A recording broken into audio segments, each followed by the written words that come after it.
How you doing, guys? It's Todd with Midway, maintenance team here. I want to go over with you a quick pre-trip before you head the road. That way you can make sure you get there safe and everything. When we go in there, the first thing we're going to do is we're going to check out the cab, check out everything in the front. Then we're going to go under the hood, and then we're going to do a quick walk around. So let's go in the cab real quick. After we open the door, the first thing you want to check is your kill switch right here.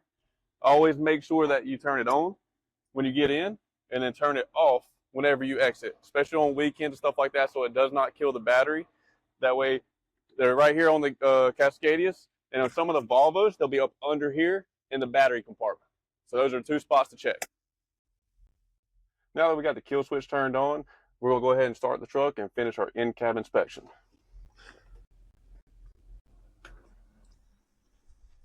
First thing you check for on the in-cab inspection is making sure your gauges work, no check engine lights, no ABS lights, nothing in the gauges showing that there's going to be a problem on your drive. Also, when you do your in-cab inspection, you'll go ahead and check all your horns, your city horn and your air horn. Both are good. Then you want to go ahead and check over your windshield, make sure there's no cracks or specks or anything like that that will make it cause a DOT failure. While you're doing that inspection, you want to go ahead and do your wiper check. Make sure your wipers work. When you're checking your wipers, also make sure that you have washer fluid and it works correctly. All right, after you check out your wipers, the next thing you want to do is you want to check out all your mirrors. You want to move them side to side and make sure they're working correctly. Then you want to check out your hood mirrors, make sure they're good, and that way you can see behind you at all angles. Once you check that out, then you want to go ahead and make sure that your camera is properly mounted and no obstruction to the camera. And you also want to make sure your Easy Pass is set up and accessible for the toll booths whenever you go through them. Before commencing any trip, you want to make sure that you know where your white binder is. This white binder contains all of your legal documentation in case of a DOT inspection. Make sure that all pages are up to date and also within arm's reach. You don't want to go searching in the back for your white. I left them now. I'll just cut that out. Also, make sure that you are 100% connected to your ELD in the truck. All right, while we're doing a gauge inspection, the first things we want to check for is your air pressure. You want to check for your voltage. And you want to make sure that you have no check engine lights, ABS lights, or anything that is going to keep you from going down the road. Also, to go ahead and turn your lights on and your hazards on before you exit the truck. Now that we've done the in-cab inspection, the next thing we're going to do, we're going to pop the hood, check all the fluid levels, and make sure everything under the hood is good and safe. First thing we're going to do is we're going to pull the oil dipstick. Always wipe it off first. Reinstall to get a correct reading for your oil. Check on the dipstick, everything looks good. Also under the hood, you want to make sure that your fuel level is good. You don't want to be up here at the black. At that point, your fuel filter is clogged and it needs to be replaced. It will be very big performance issues if that happens. Also, check your coolant level. It'll tell you cold fill, cold minimum. Always be in between that right there. Next thing you want to do is check your power steering level. Also, fill here, min is here. Min is here. Try fill here and then here again. All right. Fill mark is here, the min's here. You always want to stay in between those marks.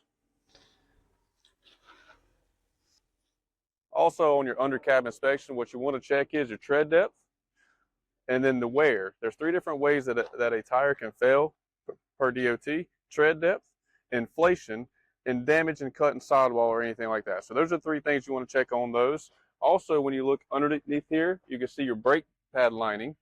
And you want to make sure that your brake pads are good. You want to be above this lining, which we will show you in another video. A demonstration of how to look and check your brakes, because a lot of people don't understand where your brake lining should be at when they're bad. So here's an example right here. We got good brakes here. These are your brand new shoes, and we got the bad brakes where it's completely wore out here. See this line right here? That is your DOT line that goes all the way across. Anything at that point or below, your brakes are failed. You need new brakes. So that is one of the common things that we see that is getting missed on these pre-trips, and that's why we're going to really tackle this point. All right, now let's walk around to the other side, check for any coolant leaks, oil leaks, or anything that's going to be loose.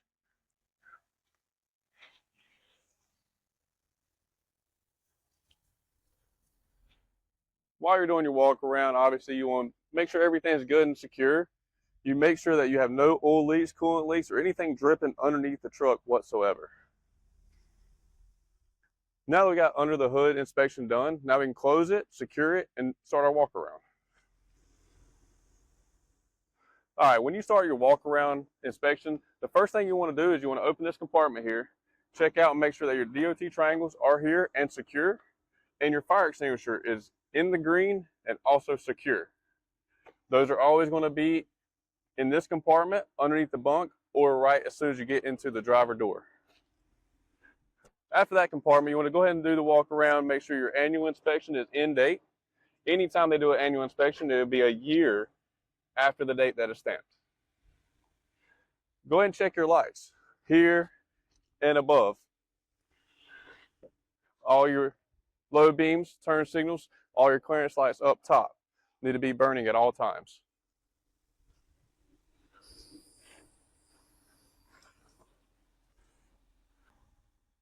All right, next on your walk around, you want to go ahead and check out your drive tires. Once again, same thing as your steers. There's 3 different ways. You want to make sure your tread depth is good, no uneven wear, or also are inflated at the correct PSI. Whenever you do your drive tires, you also want to check your mud flaps. There's no rips, tears, or missing mud flaps. The brackets are in the correct way. They have the DOT tape on it. And also your tail lights and hazards on the rear of the tractor is working correctly. Now let's do the walk around the trailer and make sure all the lights and structural pieces are good on the trailer.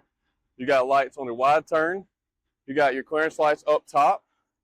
And you also have your turn signals on the side.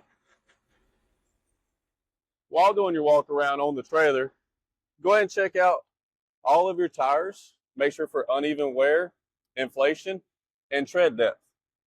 Whenever you do your inspection, also go up underneath and check out your brakes. Make sure underneath on the trailer brakes, they are the same as the tractor. They will also have a DOT line of where they're failed, and make sure that they have good pad thickness. Now after checking the tires and tire pressure, the next thing you want to do is check your mud flap bracket, make sure it's straight, make sure they are also not ripped, damaged, or missing. Whenever you check those, always make sure they have the trailer mud flaps. Trailer mud flaps and tractor mud flaps are different. Make sure your clearance lights on the back is working. Also, there's no seals missing or any daylight going through any of the trailer doors.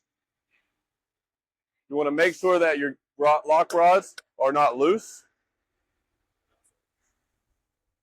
You want to make sure you have DOT tape under the door and also on your CCV bumper. Checking your lights on the rear as well, making sure that all your turn signals, brake lights, and all your clearance lights up top are working like they're supposed to.